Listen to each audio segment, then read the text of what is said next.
Good morning সবাইকে and welcome back to my channel. আশা করি তোমরা সবাই খুব ভালোই আছো। আমিও মোটামুটি ভালোই আছি। তো চলো তোমাদের সবাইকে সাথে নিয়ে আবার একটি নতুন ভিডিও শুরু করা যাক। দিনটি ছিল বৃহস্পতিবার, আর এই আজকের তোমাদের সঙ্গে ভিডিও শেয়ার করতে পারছি আমি।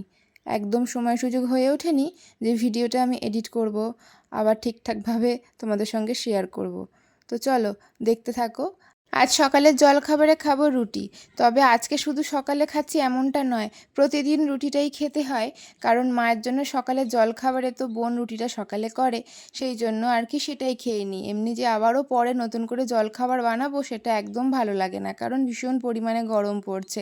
আগের দিন রাত্রে মা সিমুই করেছিল, সেটাই ছিল, তো সেটা দিয়েই রুটি খেলাম। তোমাদের সঙ্গে প্রতিদিন ভিডিও শেয়ার করা তো আমার হয় না, তবে না একদিন পরে পরে কি সুন্দর তোমাদের সঙ্গে ভিডিও শেয়ার করছিলাম, সেটাও আর হয়ে ওঠে না। সব যেন নিয়মগুলো কেমন এলোমেলো হয়ে গেছে হঠাৎ করে। তবে চেষ্টা করবো এবার থেকে নিয়ম করে ভিডিওটা তোমাদের সঙ্গে শেয়ার করার, কারণ তোমাদের সঙ্গে ভিডিও শেয়ার করলে, কথা বললে আমার মনটা অনেক বেশি ভালো থাকে। আর তোমরা যারা আমাকে অনেক বেশি ভালোবাসো, সাপোর্ট করো, এইটুকু পাওয়া আমার কাছে অনেক বেশি। তো এই এখন মা আম ডাল বানাচ্ছে।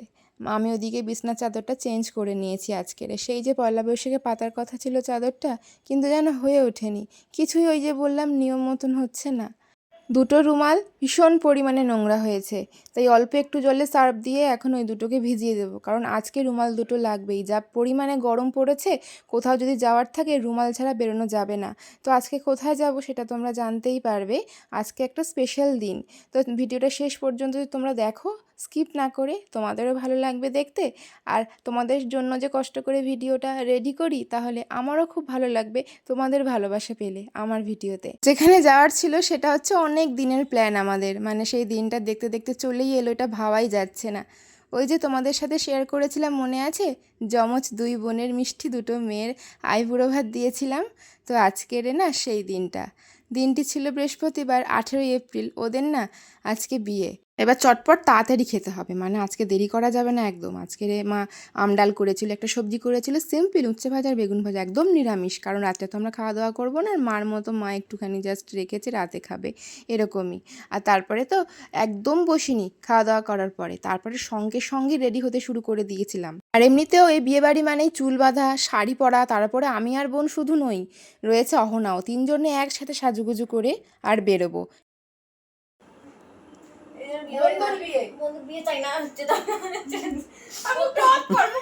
বলে বন্ধু বিয়ে চাই না।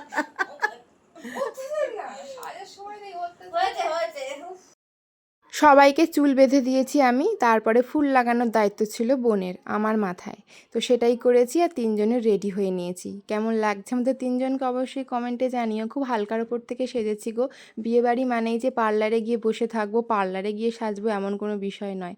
যেটুকু আমার আছে, যেরকমটা আমি পারি, ঠিক সেরকমভাবেই আমি সাজিয়েছি আমার দুই বোনকে।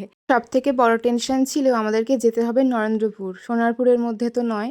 তো তারপরে একেবারে অটো করে চলে এসেছিলাম নরেন্দ্রপুর স্টেশনের সামনে। তো তারপরে তো হেঁটে হেঁটে যেতেই হয়েছিল। সব থেকে বড় সমস্যা ছিল যে ওদের বাড়িতে এর আগে যাইনি, ওই বাড়িটা চিনতাম না, আর বাড়িটা এতটাই ভেতরে, তো আমাদের হেঁটে হেঁটে অনেকটা যেতে হয়েছিল।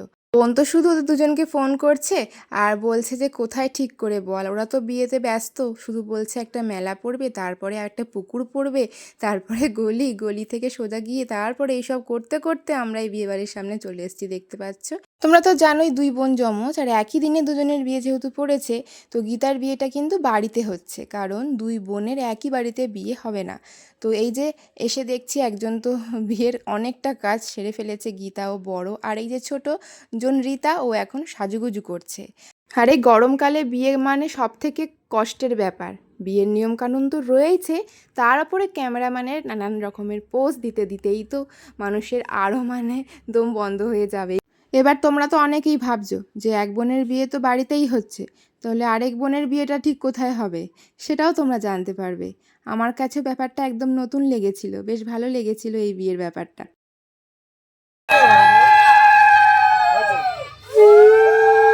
দুজন একসঙ্গে ও ছড়াবে।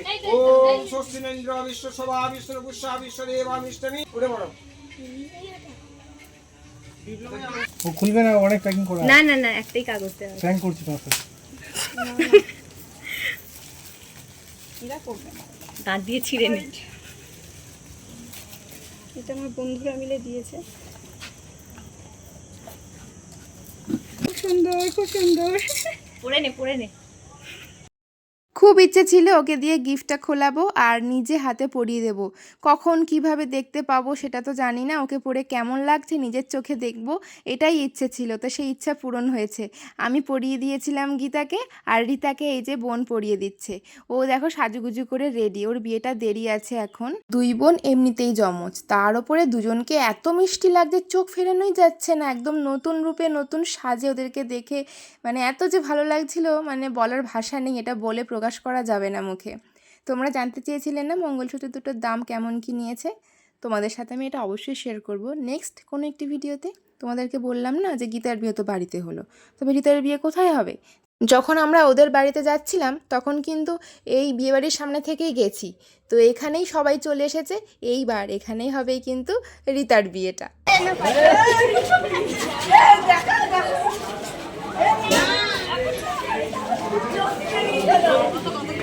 যেহেতু বর বসে গেছে, এখানে সব বিয়ের কাজবাজ করছে, আর ওখানে কিন্তু রিতাকে লুকিয়ে লুকিয়ে আনছিল, মানে কিছুতেই ওর মুখ দেখানো যাবে না বরকে বিয়ের আগে, কোনো মতেই না। তো সেই তারপরে সন্ধ্যে থেকে একটু কিছুও খায়নি, তাই ভীষণ জোরে খিদে পেয়েছিল। এই গরমে এই যে শরবতটা পেয়ে সব থেকে শান্তি হয়েছিল। এটা ছিল হাজমোলার শরবত, এটা দারুণ টেস্টি ছিল। তারপরে পকোড়া খেয়েছিলাম, আর তারপরে দেরি না করেই ফুচকা খেয়ে নিয়েছিলাম, কারণ তখন প্রায় 9:30 বাজে। তখন খাচ্ছি সন্ধ্যের খাবার, এমনিতেও সব তো আমাকে একটু একটু করে খেতে হবে, তাই আমি পরপর খেয়ে যাচ্ছিলাম, আর পেটটাও না ভারী ভারী হয়ে যাচ্ছিলো, তাই বেশি পরিমাণে ফুচকা খেতেও পারিনি, তবে খেয়েছিলাম, খুব একটা কম ফুচকা খাইনি। এদিকে এসে দেখছি রিতা ফটোশ্যুট করছে, ওর বিয়েটা কখন হবে ঠিক বুঝতে পারছিলাম না। তারপরে রিতা বলল গিয়ে খেয়ে নিতে। খাওয়া দাওয়ার ব্যবস্থাটা ছিল একদম ওপরে ছাদে, দারুণ কিন্তু ছিল, শুধু হাওয়া আসছিল জানলার পাশ থেকে, মানে ফ্যানের কোনো দরকার পড়বে না। একদম শান্তি করে বসেছিলাম, গরমটাও কম লাগছিল। তারপরে আর কি, এই যে এখন খাওয়া দাওয়ার পালা, চলো দেখতে থাকো যে যমজ দুই বোনের বিয়ের মেনু কী কী ছিল। প্রথমেই হাজমোলা দিয়ে দিয়েছিল, তারপরে কচুরি, তারপরে এলো চানা। তো এটা খেতে খেতেই না পেটটা অনেকটা ভরে গিয়েছিলো, এমনিতেই তো আমার পেটটা অর্ধেকটা ভরে উঠেছিল ওইগুলো খেয়ে খেয়ে। যাই হোক, শুধু জল তেষ্টা পাচ্ছিল, জল দিয়ে যাচ্ছে, 1 পা 2 পা যাওয়ার আগেই জলালা, আবারও আমার জল তেষ্টা পেয়ে যাচ্ছিলো। তারপরে ছিল একটা ভেজিটেবিল এই যে চপ, সেটা খেতে অনেক সুন্দর ছিল। ওদের বিয়ের মেনুগুলো এত টেস্টি ছিল কি বলবো, আর ভীষণ হেলদি, এটা সব থেকে বড় কথা। আর এই যে দেখো স্যালাড দিয়ে দিয়েছিল, আর সেগুলো অনেক পরিমাণে দিয়েছিল। আর এই যে অহনা, ওই যে একটুখানি খেয়ে বলছে আমি আর খাবো না, আমার খাওয়া শেষ, মানে ওই যে দেখো ভেজিটেবিল চপ, কচুরি, চানা, ওগুলো খেয়ে বলছে আমি আর কিছু খেতে পারবো না। আসল কথাটা হলো অহনা একদম অল্প খায়, তার উপরে ও এরকম বিয়েবাড়িতে খুব কম যায়, হ্যাঁ সেটাই হলো বড় সমস্যা। তারপরে চিকেন দিয়ে দিয়েছিল, সেটাও খুব হেলদি ছিল, টেস্টি ছিল, আর আমি যে পিসগুলো পছন্দ করি সেইগুলোই দেখি দিয়েছে। তারপর চলে এলো বিরিয়ানি, সাদা ভাতও ছিল, অপশনাল ছিল, যে যেটা খেতে পারে। তো আমরা বিরিয়ানিটাই নিয়েছিলাম, আর এমনিতে বিরিয়ানি তো কম খাওয়া হয়, ভাত তো সবসময় খাই, তো সেই জন্য বিরিয়ানিটাই নিয়েছিলাম। তারপরে এসেছিল আনারসের চাটনি কিশমিশ দিয়ে, এটা আমার খুব ভালো লেগেছিল। তারপরে মিষ্টি নিলাম, পাঁপড়, ব্যাস খাওয়া দাওয়া তো কমপ্লিট, আর খুব ভালো খেয়েছিলাম। প্রত্যেকটা রান্না এত সুন্দর হয়েছিল, তোমাদের কি বলবো, মানে আমি খেয়েছি, আমি বুঝতে পেরেছি আর কি, তোমরা তো বুঝতে পারবে না, তোমরা শুধু দেখলে। এখানে রিতা বসেছিল, ওখানে বসে বসে আইসক্রিম খাচ্ছিলাম, আরে ভাবছিলাম চলে গেল নিচে, মানে জানি না বিয়ে কত দূরে, সে দেখছি কিনা সিঁদুর পরে নিয়েছে। হলো না গো আমার ওর বিয়ের ভিডিওটা করা, ভেবেছিলাম খেতে এসে ভিডিও করব, দেরি আছে হয়তো, কিন্তু না, এসে দেখলাম সিঁদুর পরে নিয়েছে। কি করবো আর। তারপরে এই যে গীতা বসে বসে ওর দিদির বিয়ে দেখছিল, দুজনের মুখটা একদম পাল্টে গেল, দুজনের সিঁদুর পরে নিয়েছে, ব্যাস একদম অন্যরকম হয়ে গেল দুজনের মুখটা। কিন্তু আজ থেকে ভগবানের কাছে এটাই চাইবো যেন দুই বোনে অনেক বেশি সুস্থ থাকে, ভালো থাকে, আর সুখী হতে পারে। তারপরে ওই দুজনের সাথে কথাবার্তা বলে নিয়ে আমরাই চলে এলাম, ব্যাস কবে কি দেখা হবে ওদের সাথে আর জানি না। অনেকটা রাত হয়েছিল বলে নন্দপুর থেকে না আর অটো পাইনি। তারপরে আর কি, একটাই পথ এখন, ট্রেন পথ, এই ট্রেনে করে বাড়ি ফিরেছিলাম নন্দপুর, তো একটাই স্টেশন, আর ট্রেনটাও ফাঁকা ছিল, তো চলে এসেছিলাম চট করে, কোনো রকম কষ্টও হয়নি, হাওয়া খেতে খেতে এসেছিলাম। তারপরে বাড়ি ফিরে এসেই তিনজনে শুয়ে পড়েছিলাম ফ্রেশ হয়ে নিয়ে, আমরা ভীষণ ক্লান্ত। তারপরে এই জোয়ান খেতে খেতে আমরা তিনজনে বিয়েবাড়ির ফটোগুলো দেখছিলাম, আর যে যার ফোনে যেভাবে যেরকম খুশিভাবে ফটো আমরা তুলেছি, তো সেগুলোই আর কি সব হোয়াটসঅ্যাপে দেওয়া নেওয়া করছিলাম। তো চলো বন্ধুরা, আজকের ভিডিওটা এইটুকুই। আজকের ভিডিওটি কেমন লেগেছে সেটা তোমাদেরকে অবশ্যই জানাতে হবে, আর যদি তোমাদের ভিডিওটি ভালো লেগে থাকে অবশ্যই একটা লাইক করতে হবে। দেখা হচ্ছে তাহলে তোমাদের সঙ্গে আবার একটি নতুন কোনো ভিডিওর সাথে, ততক্ষণ সবাইকে গুড নাইট।